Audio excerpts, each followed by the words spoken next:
Hello, everyone, Randy here, and today I thought I'd show you how to drive a John Deere 2510. Now this happens to be a diesel model here. Again, my grandpa's John Deere 2510, roughly a mid-1960s model here, so by far quite a bit, actually late 1960s, older tractor, that is for sure. So, before you start any tractor, especially an older one, you should always check the oil. Oil dipstick right there, already been done, so we're good.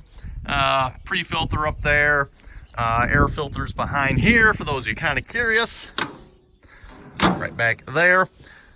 Now, controls on this tractor, relatively simple. Let me actually go around this side here first so we can show a couple of controls before we get up on the operator's platform. Your controls for your 3-point here, you've got load and depth control. It's currently in the depth control mode there.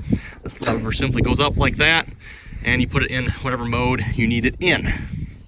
Okay, we'll just put it back in the depth control there. You got your seat up here. This adjusts your seat in and out. And then, let's see, I believe on the other side there, there's controls for how much weight, springness on the seat there. You also got your differential lock here. By the way, when you put your differential in and you push on the brakes, it releases the differential. PTO lever here. Speaking of the PTO, John Deere 2510 has a was it 540 and 1000 RPM PTO. It is switched by stub shafts on the PTO here. So at the moment it has the 540 RPM stub shaft installed. If you want 1000, you switch out to the 1000 RPM stub shaft, which is right there, and this is the PTO cover, by the way. So you take that off, put that over that, which it probably should have over it, but it doesn't, so minor details. Let's see what's here. What else do we got on the back? Oh, hydraulic outputs. Of course, the 3-point top link. Adjustments for the 3-point arms if you need them.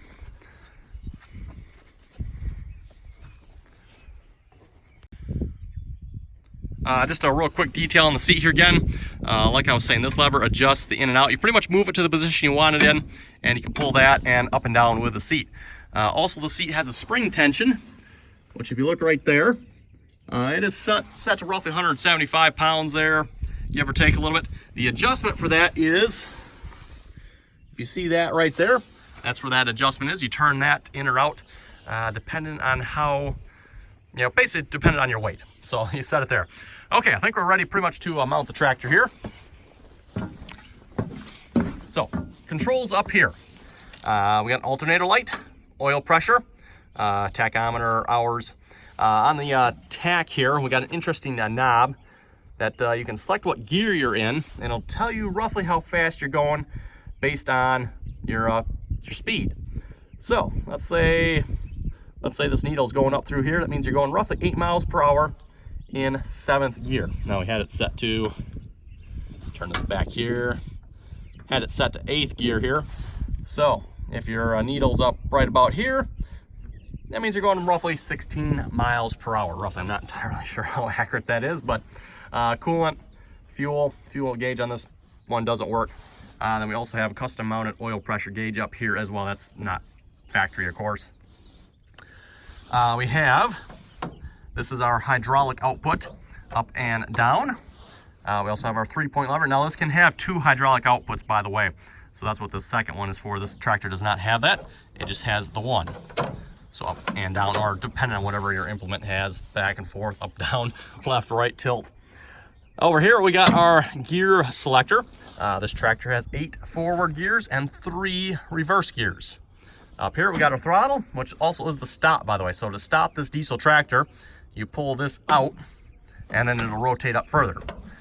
With that not out, it only rotates up that far. And notice I pull that out, it rotates up quite a bit further. That's how you shut this tractor off. So you bring it right about there to start it. You got a PTO lever. You push it all the way that way. That engages the PTO. You pull it back, and if you pull it back further, that breaks the PTO. So it'll brake on the PTO to pull it towards you. Clutch on this side. Your left and right brake. For those of you not familiar with tractors, tractors usually have a left and a right brake. The reason for that, so if you want to turn sharper, you can, let's say we're turning this way, you can put the right brake in. That'll lock this tire up a little bit more, especially on softer grounds. Maybe you're playing in the mud for some reason. This will allow the tractor to pivot around on this tire. Again, differential lock is down there. You just step on that, locks that in, and if you push on the brakes, that releases it. Okay, let's see what's here. What else do we got? Cigarette lighter. This is for screwing on a can of starting fluid. We've got our starter button there. Lights. So you can select your lights and key. All the key here does, by the way, is turn it on. And by turn on, I don't mean start the tractor. It just turns the power to the tractor on. Doesn't do anything else. Before we got the tractor running here, let me just show you the gear selector. This is considered a synchro range transmission, meaning if you shift between the gears in this range, you shouldn't have any trouble shifting or grinding gears. The gears are synced, meaning if I go to first gear, and then if I go to third gear, like I said, it shouldn't grind gears. It should have the gears synced. And then there's 4 ranges here. You got 1, 3 reverse, 2, 5 reverse, 4, 7 reverse, and 6 and 8. So again, 6 and 8. And it's interesting too, they don't have, continuous gearing. It's they got 1, 3, 2, 5, 4, 7, 6, 8. So like if you're going down the road, you can start out in 6 and quickly shift to 8. And then with this transmission here too, you bring the lever all the way to the left, all the way up, and that is park. So park is up in this position here. And one thing to note here, if you ever screw this up, by the way, if you ever get, let's say you've done that, what you can always do, so if your transmission is like messed up, meaning I have this range selector over here not in line with this, all you have to do is run this whole thing up into first gear, and this should reset. Either pull it down and then run everything back up to first. Probably not a problem on newer, tighter transmissions, or linkages anyway. If your linkage is nice and tight, you shouldn't have to worry about it, but at least on this tractor, the linkage is a little loose, so it's possible to mess up your ranges here. And yeah, so if that ever happens, just run it all the way back up to first gear, pull it back out of first, put it in park, you're now back in business.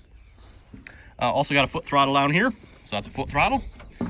So I think we're ready to start the tractor here. So key on, throttle about there, and we push the button and start it. Now one thing to note, this tractor does not contain any cold starting capabilities, meaning no glow plugs, block heater, anything like that, grid heater. So when it's cold, this tractor does not like to start. It's amazing the temperature difference there, from like 30 degrees to 60 degrees. If it's 60 degrees, this tractor will fire right up first turn. But when it's 30, not so much.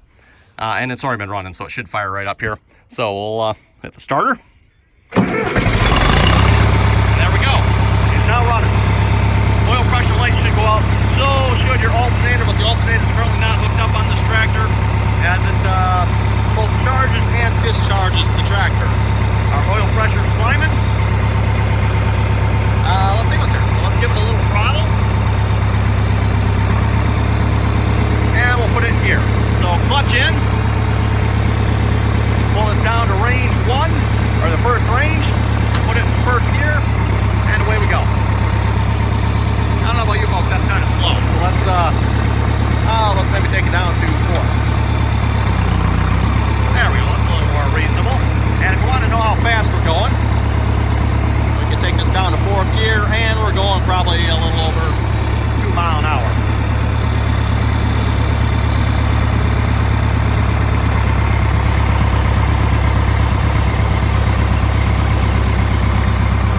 And yes, it's a little wet and muddy out here on a tractor that's just been freshly washed yet.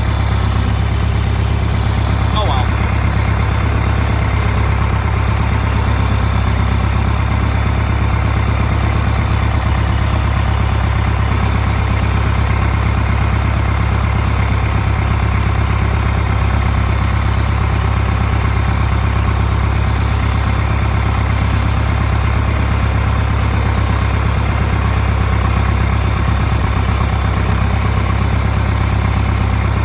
Like I was saying here, we'll demonstrate with the synchro range transmission here. I should be able to quickly shift gears, clutch in, shift into 7. And then if I want to go slower, we shift back to 4th. The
is up here. There's reverse one. Kind of slow. There's reverse two. A little bit faster.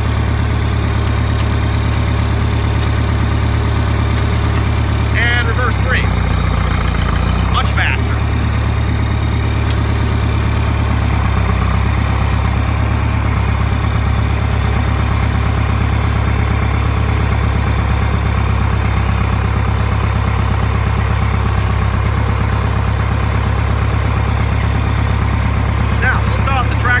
Clutch in, brakes.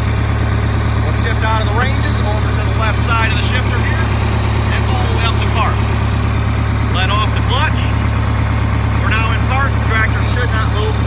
Notice there's no parking brake on this. Yes, you push on the brakes, but there's no way to lock them down. That's because the transmission itself goes into park. Now, if you want to stop this tractor, you pull the lever out and all the way up. And notice the tractor has now stopped. And then I always like to just move the lever back down about where it should be for starting. And we're ready to start the tractor and of course key off. Again, with a diesel tractor here, the key does not start the engine. It just turns the power on so you can start it. That is the button there. And again, the key does not turn the engine off. So if I were to turn this key off with the engine running, the engine would stay running. Okay, there we go, everyone. That's how you drive a John Deere 2510. Like I said, pretty simple here. Again, you know, tractor. If you've never driven a tractor before, of course, this might be a little bit new to you. One of the biggest differences maybe between driving a vehicle is, well, vehicles can have clutches too, I guess, but most of your modern ones don't. Most of them are automatic, but at least on this one, got a clutch here, and then a gear shifter. Again, this is a syncro range transmission, 8 forward, 3 reverse, although again, the third reverse is not recommended. That's why they don't even have it listed up there. So it's kind of interesting. Let's see what's here. What else? Of course, if you've never driven a tractor before, a couple of common things. I mean, if you're driving a tractor, you pretty much know what most of the stuff is. 3-point arms, raise and lower your implement. Again, that is this lever here, and then your hydraulic outputs here, or remotes, SCVs, whatever you want to call them. That is this one here. Now you can have 2 of them on this tractor, so the second one's there, and the second set of outputs would go on this side. PTO again. Oh, this tractor does have a front PTO, by the way. Or they call it front PTO. I'd call it more of a mid-mount PTO, but there is the front PTO, by the way. I think that is 1,000 RPM PTO, if I remember correctly. So your 1,000 RPM PTO is there. Let's see, what's there? Anything else to note? There's a fuel shutoff if you want to reach your hand up under here. So for those of you wondering, fuel shutoff up under there. Got your sediment bowl, at least I guess that's considered sediment. Fuel filters back behind there. So yeah, I think that's pretty much everything there. Again, if folks have any other comments or questions to add to this, be sure to leave them below. And again, that's pretty much how you drive a John Deere 2510. So thanks for watching, and until next time.